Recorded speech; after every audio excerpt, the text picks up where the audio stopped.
Hello everyone, welcome to YouTube channel of Ashok Gupta academy. आज का हमारा टॉपिक है exceptions of demand curve. Exceptions का मतलब क्या होता है? हमने देखा था कि डिमांड कर्व है उसका स्लोप हमेशा डाउनवर्ड जाता है। ठीक है, अगर आपने प्रीवियस लेक्चर्स देखे होंगे तो आपने देखा होगा कि जो डिमांड कर्व है वो हमेशा डाउनवर्ड स्लोप करता है। बट कुछ केसेस ऐसे होते हैं कि जब डिमांड कर्व का स्लोप डाउनवर्ड ना होके अपवर्ड हो जाता है। तो आज के टॉपिक में हमने वही सारे केसेस डिस्कस करने हैं कि जब डिमांड कर्व डाउनवर्ड स्लोप ना करके अपवर्ड स्लोप करे। तो क्वेश्चन आपको एग्जाम में ऐसे पूछा जाएगा, एक्सेप्शंस ऑफ डिमांड कर्व या when demand curve slopes upward, right. चलिए स्टार्ट करते हैं।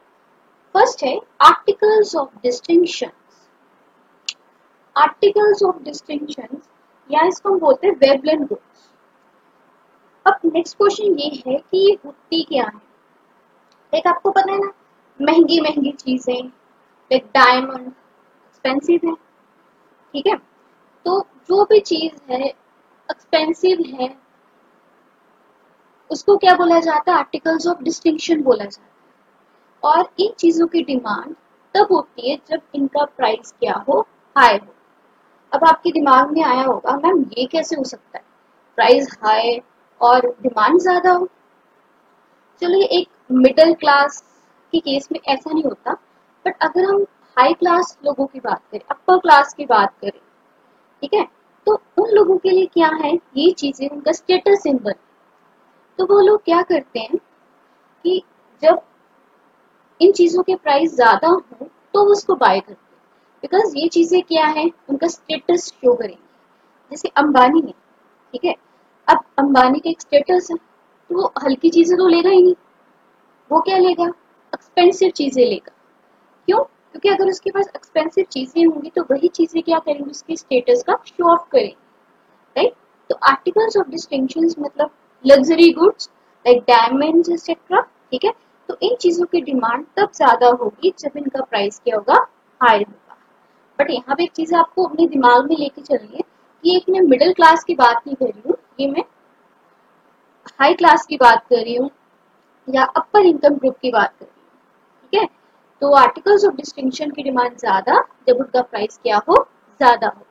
अगर उन चीजों का प्राइस गिर जाए तो वो चीजें लग्जरियस गुड्स तो रहेंगी नहीं। ठीक है, तो कोई भी अमीर बंदा उस चीज की डिमांड भी नहीं करेगा।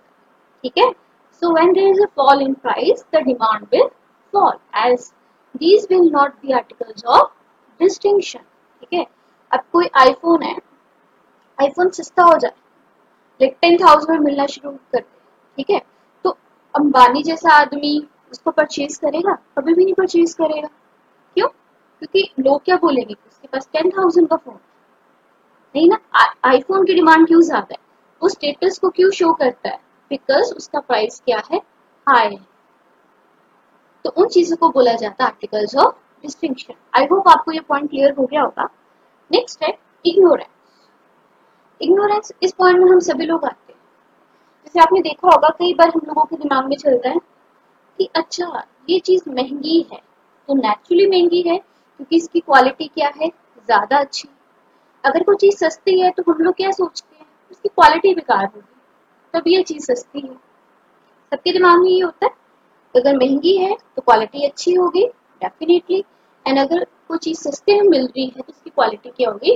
पुअर होगी। ठीक है, जैसे अगर एग्जाम्पल ले, कोई चीज है वो एक किसी बड़े शोरूम में मिल रही है, तो हम लोगों के दिमाग में क्या होता है, अच्छा शोरूम में एक्सपेंसिव है, क्यों? क्योंकि इसकी क्वालिटी बड़ी है। वही सेम चीज आपको छोटी सी दुकान में मिले, ठीक है, एंड वो सस्ते में मिले, तो हम लोगों के दिमाग में क्या चलेगा? अच्छा दुकानदार बड़े सस्ते में दे रहा है, पक्का इसकी क्वालिटी बेकार है। शोरूम वाले की क्वालिटी अच्छी है तभी उसका प्राइस क्या है? हाई। ठीक है, तो इसी रीजन की वजह से जो डिमांड का उसका स्लोप क्या करता है? उसका स्लोप क्या होता है? अपवर्ड। मतलब प्राइस फॉल किया, डिमांड फॉल, प्राइस ज्यादा, डिमांड ज्यादा। Due to ignorance, consumer consider a low price commodity of low quality and a high price commodity of high quality. Hence, the demand curve slopes upward. क्या चलिए अब next है third point is given goods. According to Giffen, inferior goods are those goods whose demand falls even when their price is false.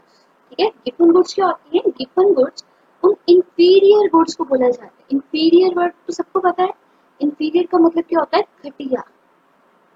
ठीक है, तो given goods उन inferior goods को बोला जाता है जिनकी डिमांड फॉल करे जब उनका प्राइस क्या करे? फॉल करे. मतलब अगर प्राइस फॉल हुआ तो डिमांड भी फॉल करे. अब यहाँ पे आपको क्लियर हो गया होगा. Price decrease, demand also decreases. Example bajra is inferior goods as compared to wheat. The law of demand does not hold goods in case of given goods. As price of bajra will fall, real income of consumer will increase.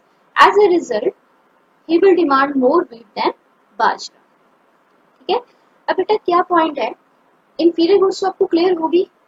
ठीक है, तो कहता है जैसे बाजरा है वो wheat के comparatively क्या है? घटिया क्वालिटी की गुड मानी जाती है. ठीक है, तो जब बाजरे का प्राइस कम होगा, मतलब कोई है जो ऑलरेडी बाजरा परचेज कर रहा था बट बाजरा का प्राइस क्या हो गया? फॉल कर गया. बाजरा का प्राइस फॉल करने से जो कंज्यूमर की रियल इनकम मींस उसकी परचेजिंग पावर बढ़ जाएगी. ठीक है, पहले मैं बाजरा लेता हूँ. ठीक है, अब उसका प्राइस क्या कर गया? फॉल. अब मुझे सेम बाजरा कम प्राइस में मिलने लगा, मतलब मेरे पास पैसे ज्यादा बच गए. मेरी रियल इनकम क्या होगी? इंक्रीज होगी. मेरी परचेजिंग पावर क्या होगी? इंक्रीज. अब उस परचेजिंग पावर जो मेरी इंक्रीज हुई है उसका यूज मैं बाजरा परचेज करने के लिए कभी नहीं करूंगी. ठीक है, उसका यूज किसके लिए किया जाएगा? व्हीट परचेज करने के लिए किया जाएगा. बिकॉज जब परचेजिंग पावर बढ़ती है तो हमेशा लोग घटिया चीजें नहीं खरीदते. ठीक है, वो अपना थोड़ा स्टैंडर्ड हाई करने की कोशिश करते हैं. वो अच्छी क्वालिटी की चीजें लेने की कोशिश करते हैं. ठीक है, तो याद रखना गिवन गुड्स का मतलब क्या है? उन इंफीरियर गुड्स को बोला जाता है जिनका प्राइस फॉल करने से डिमांड क्या कर जाए? फॉल कर जाए.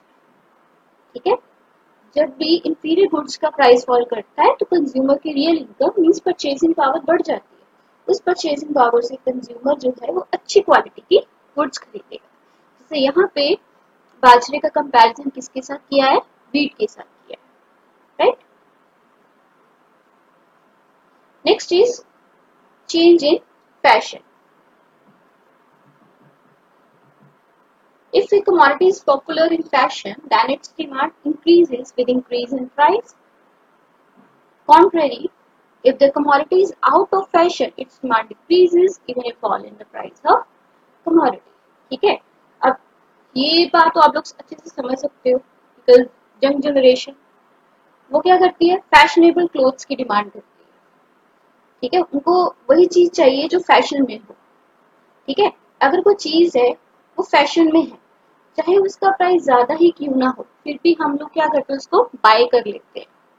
एंड अगर कोई चीज आउट ऑफ फैशन हो जाए, चाहे उसका प्राइस कम क्यों ना हो, फिर भी हम उसको कभी भी परचेज नहीं करते.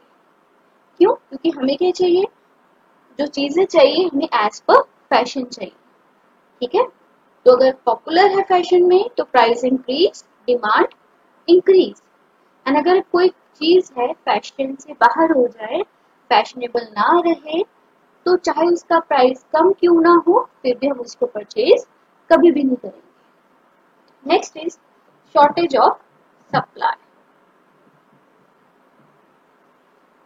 If there is a possibility of shortage of supply of commodity, the consumer will demand more quantity even at a high price just to store it. ठीक है, चलो इसकी बेस्ट एग्जांपल है 2020 में जो लॉकडाउन लगा था. 20 में जब लॉकडाउन की स्टार्टिंग हुई तो सबके दिमाग में यही चल रहा था कि पता नहीं खुलेगा या नहीं खुलेगा. ठीक है, अगर खुलेगा तो कब खुलेगा. राइट. ठीक है, तो क्या लग रहा था सबको कि आगे चल के अगर ओपन भी होता है तो चीजों की शॉर्टेज हो जाएगी. ठीक है, एंड अगर ओपन नहीं होता तो हम लोग घर में खाएंगे क्या? हमें खाने के लिए चीजें तो चाहिए. तो लोगों ने क्या किया? उसको स्टोर करना शुरू कर दिया. चाहे शॉपकीपर उस टाइम पे आपको ज्यादा प्राइस पे दे रहा था, बट फिर भी लोगों ने क्या किया? चीजों को स्टोर करना शुरू कर दिया. स्पेशली किचन का सामान, ठीक है, बिकॉज काफी शॉपकीपर्स उस टाइम पे जिन्होंने क्या किया, हाई प्राइस पे चीजें सेल करनी शुरू कर दी, और कई बार तो एमआरपी से ज्यादा मिल रही थी, ठीक है, बट फिर भी लोगों के मन में डर था कि आगे चल के अगर हमें चीजें ना मिली तो हमें खाने पीने में दिक्कत हो जाएगी, ठीक है, तो उन्होंने ज्यादा प्राइस पे भी उसको क्या किया, परचेज किया, ताकि फ्यूचर के लिए उसको स्टोर करके रखा जा सके।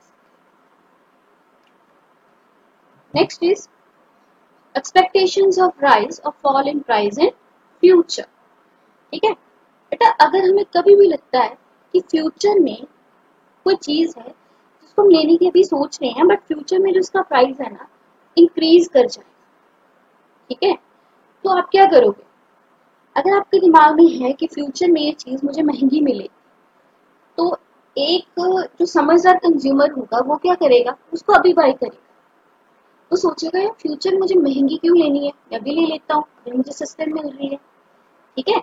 अब उसका जो वाइस वर्सा है वो भी ट्रू है, अगर फ्यूचर में आपको लगे कि आगे चल के इस चीज का प्राइस है वो फॉल कर जाए, मतलब ये चीज सस्ती हो जाएगी, तो कोई भी समझदार कंज्यूमर क्या करेगा, उस चीज को अभी बाय नहीं करेगा, वो क्या करेगा, मैं फ्यूचर में परचेज करूंगा, ताकि फ्यूचर में जाके मुझे क्या मिले, सस्ती चीज मिले। If the prices are likely to rise in future, the consumer may demand more units of commodity even at higher price.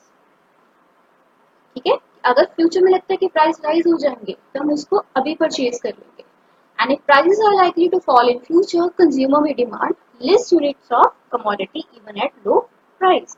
And अगर लगता है कि फ्यूचर में प्राइस कम हो जाएगा हम उसको फ्यूचर में परचेज करेंगे, अभी क्यों परचेज करें, with a hope to buy more in future, so demand curve slopes upwards, ठीक है, ये हमने की है एक्सेप्शंस ऑफ डिमांड। अब इस सारी एक्सेप्शंस में आपने देखा होगा कि सब में क्या था, डिमांड और प्राइस दोनों का रिलेशन क्या है, डायरेक्ट था, ठीक है, प्राइस बढ़ रहा था तो डिमांड भी इंक्रीज हो रही थी, प्राइस अगर डिक्रीज हो रहा था तो डिमांड भी क्या थी, डिक्रीज हो रही थी, ठीक है।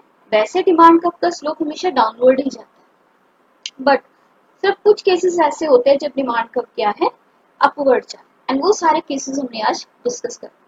आई होप आपको क्लियर हो गया होगा। बाकी इकोनॉमिक्स के लेक्चर्स के लिए आपको वेट करना पड़ेगा, उसकी वीडियोस आपके पास जल्दी आएंगी, तब तक के लिए गुड बाय।